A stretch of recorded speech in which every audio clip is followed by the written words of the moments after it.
तो hello student, स्वागत है आपका अपने यूट्यूब चैनल गठीबन क्लासेस पर। तो दोस्तों, आज की जो वीडियो होने वाली है काफ़ी ज़्यादा आपके लिए महत्वपूर्ण होने वाली है, क्योंकि दोस्तों आपको बता दें कि आज जो पेपर था फर्स्ट शिफ्ट का, 3 तारीख जो है आज की तारीख, इसमें जो फर्स्ट शिफ्ट का पेपर था वो मैं खुद देकर आया हूँ एक टीचर के तौर पर। और वीडियो आपके ज़्यादा काफ़ी जो है आपके लिए काफ़ी ज़्यादा इम्पोर्टेंट होने वाली है, क्योंकि मैंने जो है परीक्षा देते वक्त सारे क्वेश्चन जो है मुझे आज जो यहाँ पर आपको बताने ज़रूरी थे उसको मैंने नोट कर लिया है। और जितने भी क्वेश्चन होंगे सारे के सारे इम्पोर्टेंट होंगे। देखिए, इस जो वीडियो बता रहा हूँ इसमें आपको कोई यहाँ पर मजाक नहीं लेना चाहिए, क्योंकि यहाँ पर मैंने खुद जो है इस पेपर को दिया है और मुझे पता है कि कैसे क्वेश्चन आते थे हैं। और मैंने पहले भी इस चीज़ का पेपर दिया था और उसी के तौर पर आपको बताऊँगा। और आज के जो पेपर था, जो आज का पेपर था 3 तारीख की फर्स्ट शिफ्ट का, उसका भी यहाँ पर आपको कुछ क्वेश्चंस बताऊंगा जो कि आपके लिए बहुत ही ज़्यादा महत्वपूर्ण है। और आपको पता चल जाएगा कि किस तरह के क्वेश्चन जो हैं इस बार परीक्षा में पूछे जा रहे हैं। तो दोस्तों देखिए, एक तो आपकी जो जानकारी के लिए बता दूं कि यहाँ पर जितने भी क्वेश्चन आए थे सारे के सारे बहुत इजी थे। अगर आपने अच्छे से हमारे चैनल से पढ़ाई की होगी तो हमारे ही चैनल से लगभग यहाँ पर मान के चलिए फिजिक्स केमिस्ट्री मैथ के बहुत सारे मतलब लगभग 50+ क्वेश्चंस आपने वैसे ही सही कर दिए होंगे। बाकी जो हैं अगर सही से पढ़े होंगे तो और भी क्वेश्चन सही होंगे, लेकिन यहाँ पर एक आपकी जानकारी के लिए बता दूं 50+ क्वेश्चंस आराम से आपके सही हो जाएंगे अगर आपने सही से जो है चैनल से पढ़ाई की होगी। तो दोस्तों आज की जो वीडियो है, देखिए आज के जो है कुछ क्वेश्चंस हम यहाँ पर लिखते हैं और इनको जो है रट्टा मार लीजिए या फिर कह लीजिए नोट्स में लिख लीजिए। अगर आपने अभी पेपर नहीं दिया है या फिर पेपर देने जाने वाले हैं तो एक बार इन क्वेश्चन को ज़रूर देखिए। देखिए, आज जो क्वेश्चन आया था उसमें अगर हम बात करें सबसे पहले यहाँ पर फिजिक्स की, देखिए फिजिक्स का क्वेश्चन एक आया था कि जो पृथ्वी पर जो होता है दोस्तों, बहुत इजी क्वेश्चन है। पृथ्वी पर जो गुरुत्वाकर्षण गुरुत्वाकर्षण नियतांक कह रहा था, यहाँ पर गुरुत्वाकर्षण नियतांक यहाँ पर कह रहा था। अगर जो है नियतांक जो है कह रहा था वो जो है चंद्रमा पर कितना होगा। अगर पृथ्वी पर जो गुरुत्वाकर्षण नियतांक है वो चंद्रमा पर पूछ रहा था दोस्तों कितना होगा, तो मैंने वीडियो के अंदर बताया था। यहाँ पर देखिए चंद्रमा पर गुरुत्वाकर्षण नियतांक वीडियो के अंदर दोस्तों आप मैंने बताया था। देखिए क्या था, अगर जो पृथ्वी पर जो हमारा गुरुत्वाकर्षण नियतांक होगा यानी कि जी का मान, जिसे 6.67 इंटू 10⁻⁻11 हमारा न्यूटन मीटर स्क्वायर प्रति प्रति केजी स्क्वायर, यही होता है दोस्तों यहाँ पर किस पर, पृथ्वी पर गुरुत्वाकर्षण नियतांक का मान। और बात करेंगे चंद्रमा पर, तो चंद्रमा पर भी क्या होता है, समान होता है। चंद्रमा पर जो दोस्तों होता है वो समान होता है। इस क्वेश्चन का जो राइट आंसर होता था दोस्तों वहाँ पर पेपर में वो होता था कि इस जो है सभी जगह समान रहेगा, पृथ्वी पर भी समान रहेगा और चंद्रमा पर भी। और एक क्वेश्चन इसी से आया था दोस्तों, यही गुरुत्वाकर्षण से, कि अगर पृथ्वी जो चंद्रमा पर स्मॉल जी का मान होता है, स्मॉल जी का मान पूछा था दोस्तों और दिया था ऑप्शन में पृथ्वी का, यहाँ पर ऑप्शन में बता रहा हूँ सही वाला, कि पृथ्वी पर जो द्रव्यमान होता है उसका 1/6 दोस्तों यहाँ पर दिया था। और यही हमारा राइट आंसर था, यानी कि गुरुत्वाकर्षण से दोस्तों क्वेश्चन हमारे पूछे जा रहे थे। एक बार गुरुत्वाकर्षण चैप्टर को ज़रूर अच्छे से पढ़ लीजिएगा, क्योंकि क्वेश्चन इसमें के बहुत ही इम्पोर्टेंट है। और यहाँ पर 2 क्वेश्चन हमने बता दिए और ये क्वेश्चन पूछे गए थे। अब देखिए, अब हमारे कुछ क्वेश्चन और हैं, जैसे और क्या था हमारा था, देखिए और देखिए एक क्वेश्चन था कि एक व्यक्ति जो है दोस्तों, एक व्यक्ति हमारा जो है आँख में जो है एक में जो है दिया था 2 सेंटीमीटर 2 डायोप्टर का चश्मा लगाता है। जो चश्मा है उसका एक जो है बाएं वाला 2 डायोप्टर का है और दाएं वाला ऐसे कुछ कर कर 4 डायोप्टर का था। तो उस जो है उस व्यक्ति को कौन सा दृष्टि दोष था ये बताना था आपको। और उसमें क्या था, हमारा ऑप्शन जो है पहला जरा दूर दृष्टि दोष, दूसरा था निकट दृष्टि दोष, तीसरा था हमारा क्या जो है दूर दृष्टि दोष, और चौथा था हमारा वर्णांधता। तो दोस्तों अगर उसने 2 डायोप्टर और 4 डायोप्टर के दोनों चश्मे लगाए हैं, यानी कि इसकी फोकस दूरी अलग होगी, इसकी फोकस दूरी अलग, यानी कि दोस्तों हमारा पहला ऑप्शन यानी कि जरा दूर दृष्टि दोष यहाँ पर सही हो जाता है। क्योंकि जरा दूर दृष्टि में ना तो वस्तु जो है नज़दीक की वस्तुएं स्पष्ट दिखाई देती हैं और ना ही दूर की, यानी कि उसने क्या किया था, उसने क्या किया था, दूरदृष्टि दोष के लिए अलग जो है इस डायोप्टर का इधर का चश्मा जो था और इधर वाला जो था अलग था, अर्थात हमारा जरा दूरदृष्टि दोष यहाँ पर राइट हो जाता। और देखिए और क्वेश्चन क्या आए थे दोस्तों, देखिए ये क्वेश्चन तो एक हूबहू आ गया था हमारा जो है, देखिए हमारी विद्युत शक्ति की, ये क्वेश्चन कई बार बताया है दोस्तों, ये वाला क्वेश्चन आया भी था। विद्युत शक्ति जो है, विद्युत शक्ति सॉरी विद्युत हीटर, हमारा विद्युत हीटर जो था वो हमारा कितने जूल का था, वो हमारा था 1500 जूल का, यहाँ पर 1500 जूल का था और 10 सेकंड में कोई कार्य कर रहा था। इस तरह का क्वेश्चन मैंने दोस्तों बताया है, 10 सेकंड में कोई कार्य कर रहा था। तो यूनिटों की संख्या मैंने जो है बताई थी। यूनिटों की संख्या कैसे ज्ञात करते हैं, यहाँ पर वाट लिखते हैं, ये 1500 वाट था, सॉरी दोस्तों विद्युत शक्ति थी, विद्युत शक्ति यहाँ पर ही थी, यहाँ पर 1500 वाट था और हमारा जो है वाट गुणे घंटा होता है और ये 10 घंटे था दोस्तों। देखिए क्वेश्चन कुछ याद नहीं आ रहे हैं, लेकिन जिस तरह से आए थे एकदम वैसे बता रहा हूँ, थोड़ा मिस्टेक हो रही है याद करने में, लेकिन देखिए जो बताया था एकदम वैसे आया है। 1500 गुणे 10 वाट गुणे घंटा बटे 1000 होता है। और अब देखिए 3 जीरो से यहाँ पर 3 जीरो काट दीजिए, हमारा 15 यूनिट, यानी कि हमारा ऑप्शन में दिया था 15 किलोवाट घंटा, जिसे यूनिट ही कहते हैं, वही हमारा राइट आंसर था दोस्तों। हूबहू ये क्वेश्चन जो है मैंने जो है वीडियो में बताया है। और क्वेश्चंस की बात करें दोस्तों, देखिए जितने भी क्वेश्चन बता रहे हैं सारे के सारे एक बार देख लीजिएगा, कॉपी में सॉल्व कर लीजिएगा, जिससे आपको जो है क्वेश्चन वहाँ पर परीक्षा हॉल में याद आ जाए। अब देखिए और कौन से क्वेश्चन थे, तो देखिए दोस्तों यहाँ पर फिजिक्स के जो थे, यहाँ पर कुछ ही याद आ रहे हैं, जो अभी याद आएंगे दोस्तों उसको मैं कम्युनिटी में डाल दूंगा। उसके जो है आज लगभग 3-4 कम्युनिटी, लगभग 5 से ज़्यादा जो है क्वेश्चन की आपको कम्युनिटी में जो है वोट करने को मिलेगा, उस पर आप वोट कर दीजिएगा।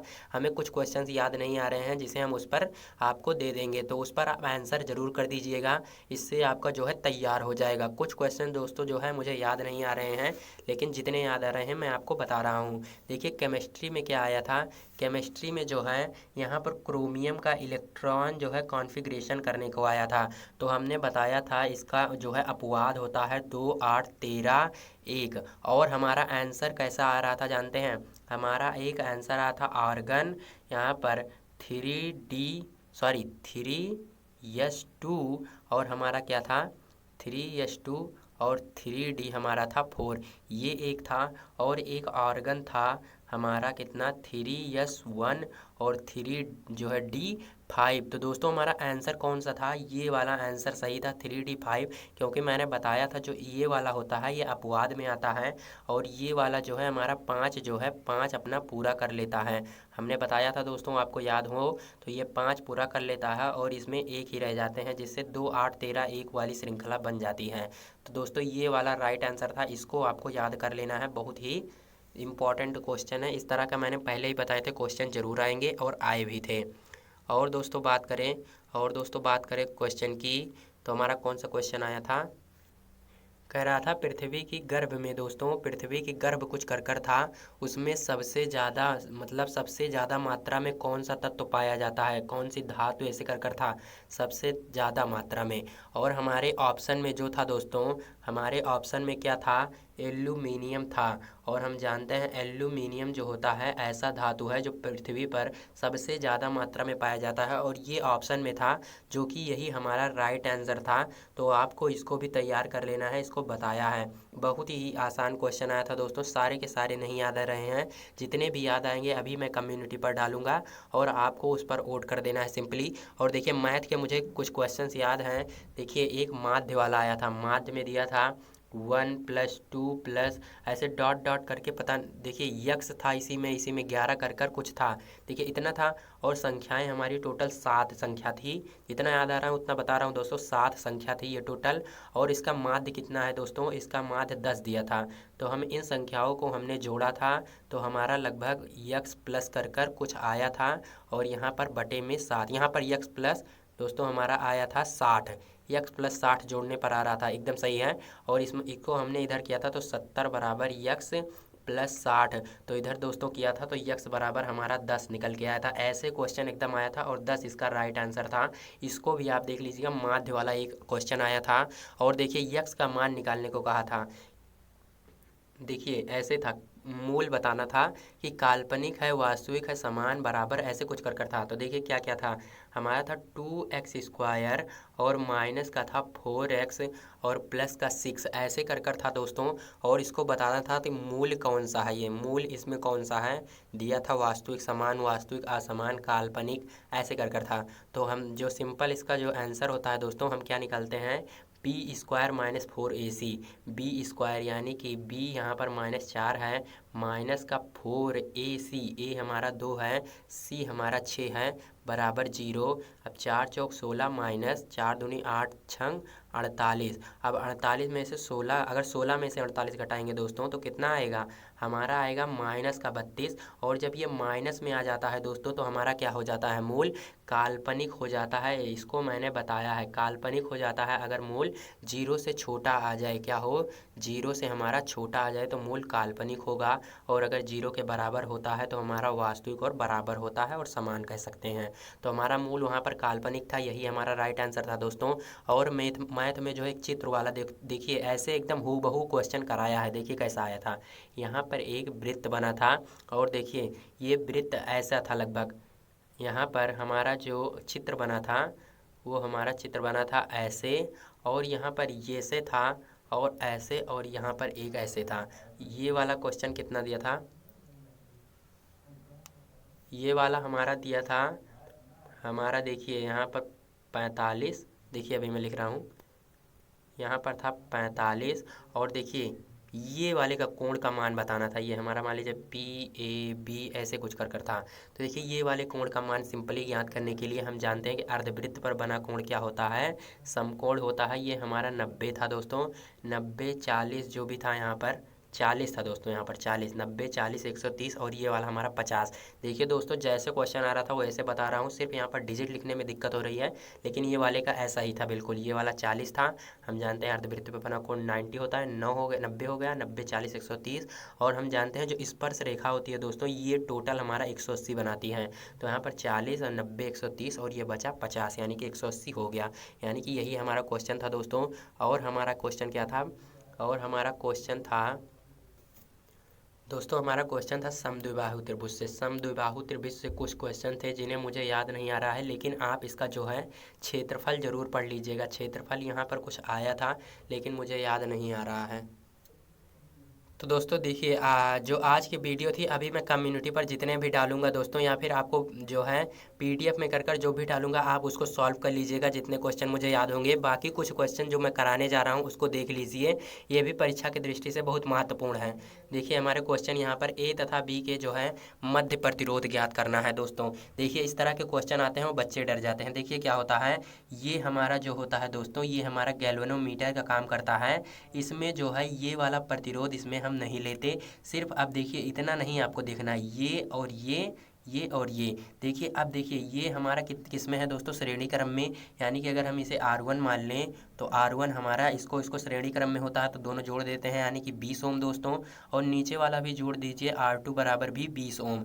अब दोस्तों ये दोनों क्या हो गए, ये ऊपर वाला कुछ ऐसा हो गया, ऐसा हो गया, ऐसा, और नीचे वाला क्या हो गया, कुछ ऐसा, ये भी हो गया, ऐसा ही तो हो गया दोस्तों। यानी कि ये दोनों अब समांतर क्रम में बन गए।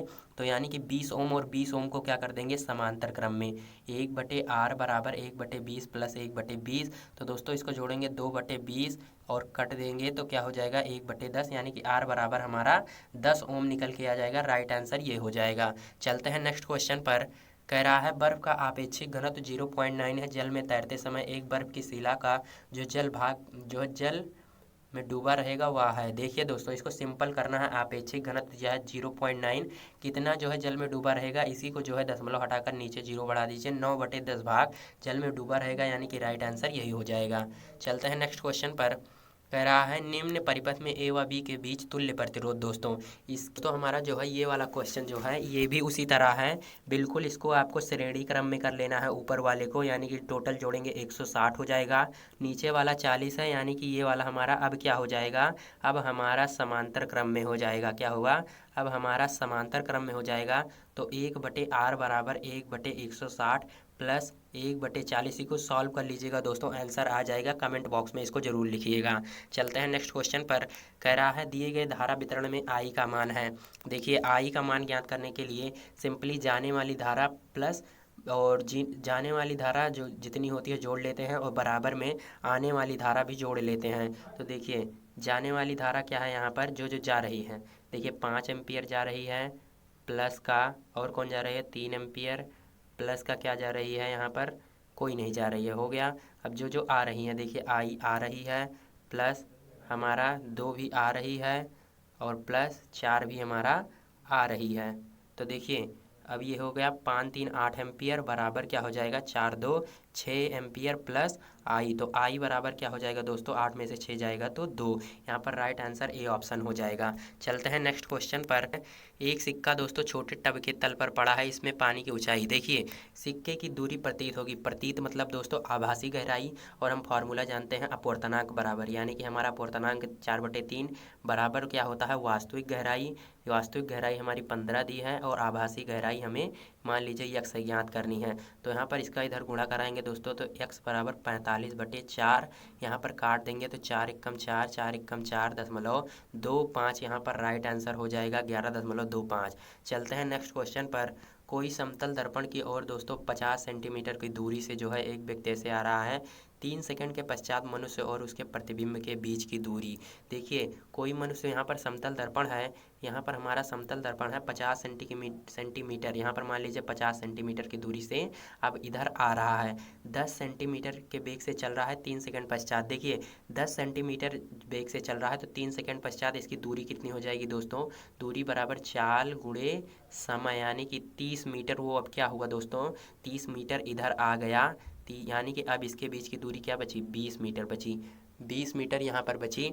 तो अब प्रतिबिंब भी यहाँ पर देखिए क्या कर रहा है, अब इधर भी प्रतिबिंब कितनी दूरी पर बनेगा दोस्तों, 20 ही मीटर की दूरी पर बनेगा। अब इसके प्रतिबिंब के बीच की दूरी क्या होगी दोस्तों, यहाँ पर 20 यहाँ की क्या कह रहा है 3 सेकंड मनुष्य और उसके प्रतिबिंब, यानी कि 20 ये 20 और ये 40 जो है दोस्तों, 40 हमारा यहाँ पर राइट आंसर हो जाएगा। ऑप्शन नंबर डी आपको समझ में आ गया होगा आशा करता हूँ। चलते हैं नेक्स्ट क्वेश्चन पर। नेक्स्ट क्वेश्चन देखिए 1 ग्राम पानी को 0 डिग्री फ़ारेनहाइट से 0 डिग्री सेल्सियस तक गर्म करने के लिए ऊष्मा की आवश्यकता। दोस्तों इसका राइट आंसर जो हो जाएगा 17.7 कैलोरी। अब चलते हैं नेक्स्ट क्वेश्चन पर। किसी वस्तु का फ़ारेनहाइट तापमापी से मापा गया ताप सेल्सियस पैमाने से जो है 4 गुना है वस्तु का ताप सेल्सियस में होगा। दोस्तों सिंपल सा C/5 यहाँ पर फ़ारेनहाइट जो था उसका कितना गुना हो गया, 4 गुना सेल्सियस का, यानी कि 4 क्या हो जाएगा सेल्सियस माइनस का 32/9 होता ही है। इसी को सॉल्व कर लीजिए आंसर आ जाएगा। चलते हैं नेक्स्ट क्वेश्चन पर। किसी माध्यम में चलने वाली 2 यांत्रिक तरंगों की आवृत्तियों का अनुपात दिया है। इनकी जो है तरंगों के तरंग दैर्ध्यों का अनुपात, आवर्तकालों का अनुपात। देखिए 2 क्वेश्चन पूछ लिया 2005 और 2011 में आया है। तो देखिए आवृत्तियों का जो अनुपात होता है 3:4, वो आवर्तकाल के क्या होता है, यहाँ पर व्युत्क्रमानुपाती होता है, यानी आवर्तकाल हमारा क्या हो जाएगा 4:3। देखिए 4:3 किस किस में है दोस्तों, आवर्तकाल वाला। देखिए दूसरा वाला यहाँ पर 4:3 4:3, यानी कि ये दोनों ऑप्शन हमारे गलत हो जाएंगे। तरंग दैर्ध्य कैसे निकालते हैं दोस्तों, तरंग दैर्ध्य अगर आप फॉर्मूला जानते होंगे v बराबर होता है n लैम्डा होता है। तो दोस्तों हमारा यहाँ पर लैम्डा बराबर क्या हो जाएगा 1/n, और देखिए v हमारा क्या होता है, लैम्डा बराबर 1/n हो गया। तो लैम्डा यहाँ पर आवृत्ति का क्या है, ये भी क्या है, आवृत्ति का क्या है, ये भी हमारा व्युत्क्रमानुपाती है, यानी कि आवृत्ति हमारी कितनी है, आवृत्ति हमारी 3:4 है। तो ये भी क्या हो जाएगा 4:3, दोनों बदल जाएंगे दोस्तों। राइट आंसर यहाँ पर सी ऑप्शन ही हो जाएगा। आशा करता हूँ आपको समझ में आ गया होगा। चलते हैं नेक्स्ट क्वेश्चन पर। देखिए इसमें जो है कि एक व्यक्ति किसी खड़ी चट्टान के पास ताली बजता है और उसकी प्रतिध्वनि 5 सेकंड पश्चात सुनाई देती है। यदि ध्वनि की चाल इतनी दी हो तो चट्टान व मनुष्य के बीच की दूरी। तो देखिए समय बराबर यहाँ पर 2D यहाँ पर लगा देते हैं, दूरी बटे चाल दोस्तों, यहाँ पर 2D/b हो जाता है। इसी को सॉल्व कर लीजिए आंसर आ जाएगा। समय यहाँ पर दिया है हमारा 5 सेकंड, डी हमारा कितना दिया है दोस्तों, डी हमें बीच की दूरी याद करनी है, और वी हमारा कितना दिया है 346 मीटर प्रति सेकंड। इसी को सॉल्व कर लीजिए आंसर आ जाएगा। कमेंट में ज़रूर लिखें कि आपका पेपर हो गया या फिर अभी नहीं हुआ। तो दोस्तों इसी तरह मिलते हैं नेक्स्ट वीडियो में, तब तक के लिए जय हिंद, वंदे मातरम।